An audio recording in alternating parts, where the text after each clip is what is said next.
नमस्कार, मेरा नाम ज्ञानेश्वर है और आप देख रहे हैं लाइव सिटीज।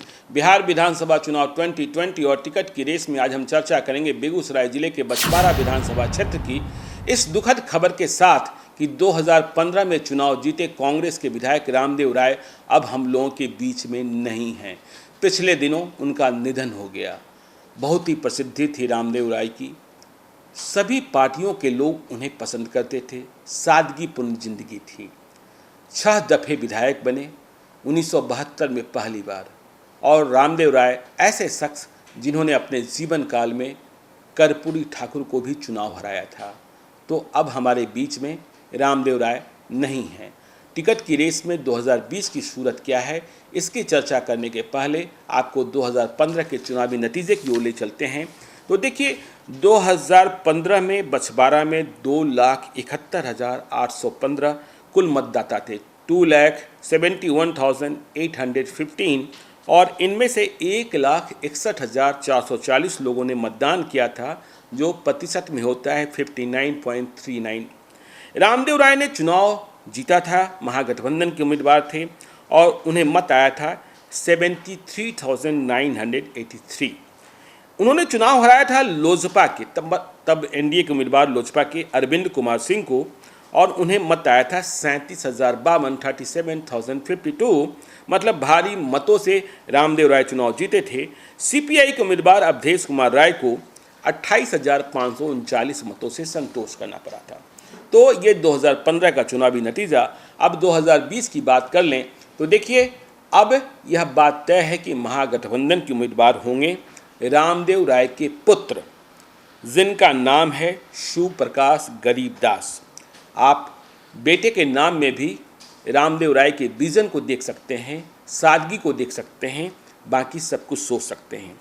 शिव प्रकाश गरीबदास को वे अपने जीवन काल में ही, जब वे अस्वस्थ चल रहे थे, तभी उन्होंने आगे बढ़ाया था और यह बात हरी झंडी दे दी थी कि 2020 तुम्हें ही लड़ना है।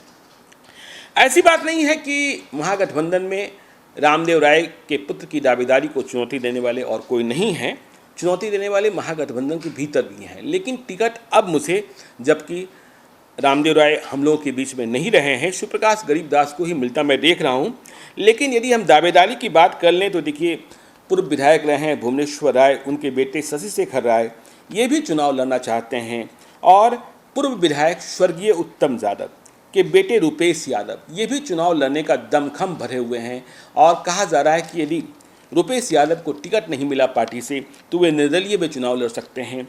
यदि हम रुपेश यादव के पिता स्वर्गीय उत्तम यादव की चर्चा करें तो इनके बारे में कहा जाता है कि जब ये विधायक बने थे उसके पहले ये बरौनी रेलवे स्टेशन पर चाय का स्टॉल लगाया करते थे, तभी लालू यादव ने इन्हें खोज निकाला था और टिकट दिया था।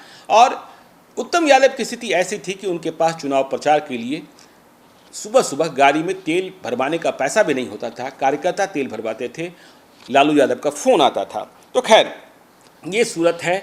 अब हम यदि बात कर लेते हैं कि एनडीए से उम्मीदवार कौन होगा, तो एनडीए में उम्मीदवार की चर्चा करने के पहले यह बात तय होनी है कि एलजेपी एनडीए में रहता है कि नहीं रहता है, नीतीश कुमार के साथ लोजपा रहती है कि नहीं रहती है, तो स्थिति मालूम होगी। लेकिन लोजपा में उम्मीदवारों की लंबी फहरिस्त है। 2015 में जो चुनाव लड़े थे अरविंद कुमार सिंह, वे अब चुनाव नहीं लड़ सकते हैं, सजा याफ्ता हो गए हैं, उनके अन्य भाई भी सजा याफ्ता हो गए हैं।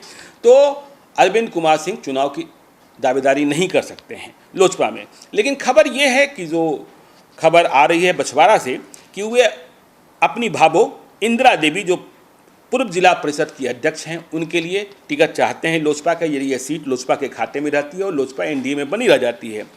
विनय सिंह हैं, रेलवे कॉन्ट्रैक्टर हैं, रामविलास पासवान के करीबी हैं, ये भी चुनाव लड़ना चाहते हैं। इनकी पत्नी 2010 में चुनाव लड़ी थी, 2015 में ये स्वयं भी निर्दलीय चुनाव लड़े थे। ठीक इसी प्रकार से दुलारचंद सहनी की चर्चा होती है, जिला परिषद में है कि ये भी चुनाव लड़ने के ख्वाहिशमंद हैं। यदि हम भाजपा की बात कर लें तो देखिए, बेगूसराय के पूर्व सांसद भोला सिंह की पुत्रवधू वंदना सिंह बछवाड़ा में भाजपा का टिकट चाहती हैं।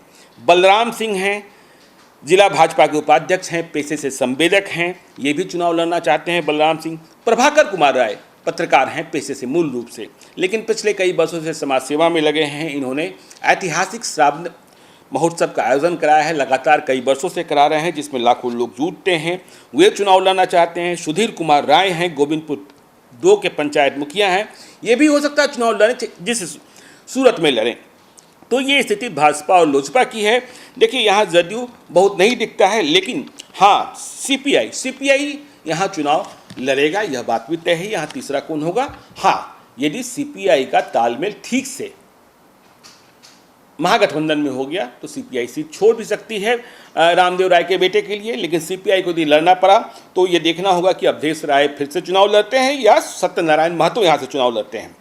सीपीएम में रमोद कुंवर की चर्चा होती है। रमोद कुंवर सब तरीके से मजबूत हैं, दबंग हैं। कहा जाता है कि जो लोग इनसे भिड़ते हैं उन्हें ये निपटा देते हैं। पूर्व जिला पार्षद भी हैं।